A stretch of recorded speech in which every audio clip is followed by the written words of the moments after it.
What's up guys, it's Sabrina. I'm going to be showing you my 4-link 1-ton YJ build, alright?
What's good? It's Sabrina again. Alright, so I'm going to show you basically what I did on Sunday.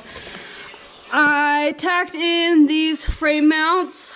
They want you to get it as close to the cross member as possible. So I did the same on each side. I just measured from here to here and it was perfect. So, welded this up for the Johnny joint.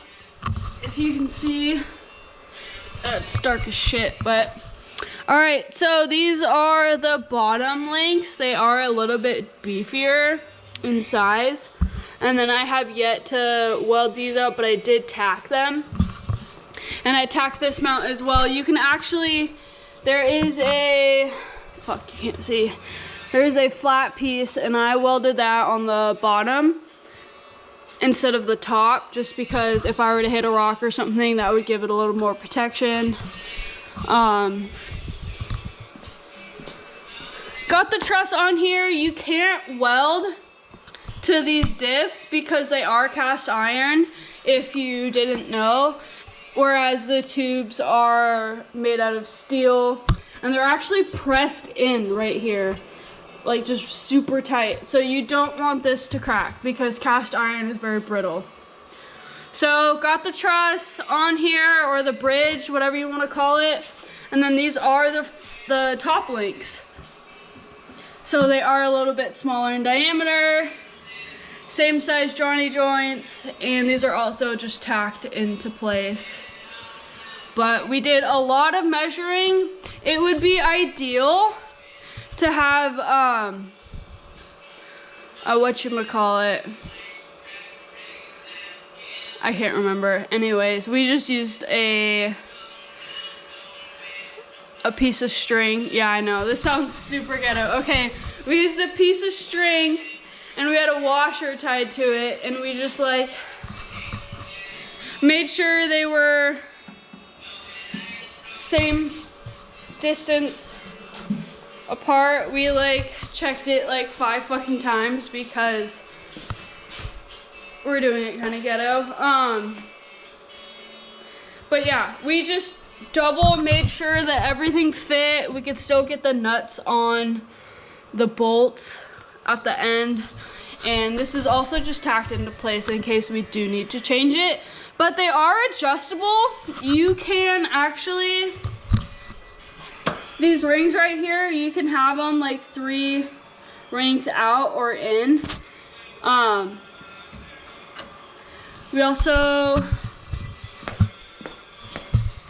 also set the pinion like very roughly, if you can't see.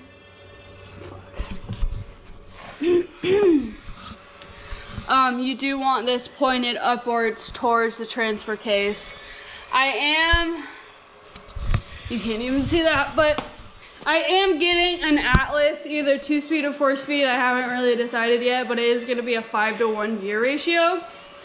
And they say it's like roughly the same, so we'll have some minor adjustments to do once that comes in, but for now we're all set, and we're gonna start working on the front, which will be a lot harder, especially without a lift. Actually, the last thing we do have on this build are the shock hoops for the rear. Alright, so I have to put mounts on the axle for the shock hoops, but they're pretty much gonna sit in at an angle kind of like that. Sorry, it's really heavy. Ugh.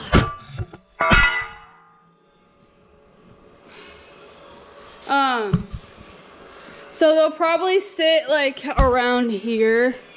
I will show you in more detail once I do it, but we have to cut like a section out, and I'll probably end up having to cut the tub. We did remove my gas tank. It used to be under here. I hit it all the time, even with just 35s and a 4-inch lift, so we moved it back here. All right, and that's where it's gonna stay until I get a gas tank that I can weld onto the back of this. But yep, got my seats, got my harness bar that I did last year as well, and yeah, that's it for now. Stay tuned. All right.